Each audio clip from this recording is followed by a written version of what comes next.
দেখছেন প্রাণ juice presents প্রবাস কণ্ঠ প্রাইম নিউজ। মালয়েশিয়ার পেরাক রাজ্যের ইপো এলাকায় পরিচালিত এক ইমিগ্রেশন অভিযানে অবৈধ অবস্থানকারীদের গ্রেপ্তার এড়াতে এক বিদেশি নারী চরম অমানবিক সিদ্ধান্ত নেন। নিজে পালাতে গিয়ে রেখে যান তার 2 শিশু সন্তান এবং স্বামীকে।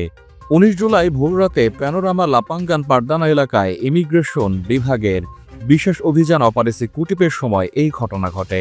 অভিযানের নেতৃত্বে ছিলেন পেরাক রাজ্য ইমিগ্রেশন বিভাগের পরিচালক দাতু জেমস লি। তিনি জানান, ওই নারী বৈধ কোনো ভ্রমণ নথিপত্র না থাকায় গ্রেপ্তার এড়াতে পালিয়ে যান এবং ফেলে যান তার 1 এবং 2 বছর বয়সী 2 ছেলে সন্তান এবং 47 বছর বয়সী স্বামীকে। তবে পুরুষের বৈধ কাগজ থাকায় ইমিগ্রেশন বিভাগ তার জিম্মায় 2 শিশুকে হস্তান্তর করে এবং পরিবারটিকে প্রোগ্রাম রিপ্যাট্রিয়েশন মাইগ্রেন্টের আওতায় নিজ দেশে ফেরত যাওয়ার নির্দেশ দেয়। সমগ্র মালয়েশিয়ায় জনবল নিয়োগ দিচ্ছে প্রাণ মডার্ন ট্রেড। আগ্রহী প্রার্থীকে অবশ্যই এইচএসসি বা সমমান পাশ হতে হবে। মোটরসাইকেল চালনায় পারদর্শী বৈধ ভিসাধারী প্রবাসীরা আজই যোগাযোগ করুন এই নম্বরে।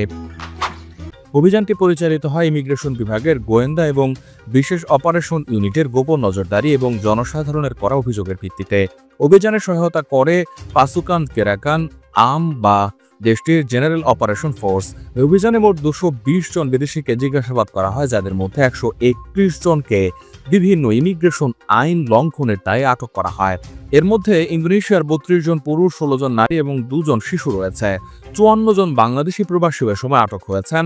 এছাড়াও মিয়ানমারের 24 জন পুরুষ এবং 4 জন নারী আটক হয়েছেন। একজন পাকিস্তানি পুরুষ এ সময় গ্রেপ্তার হন।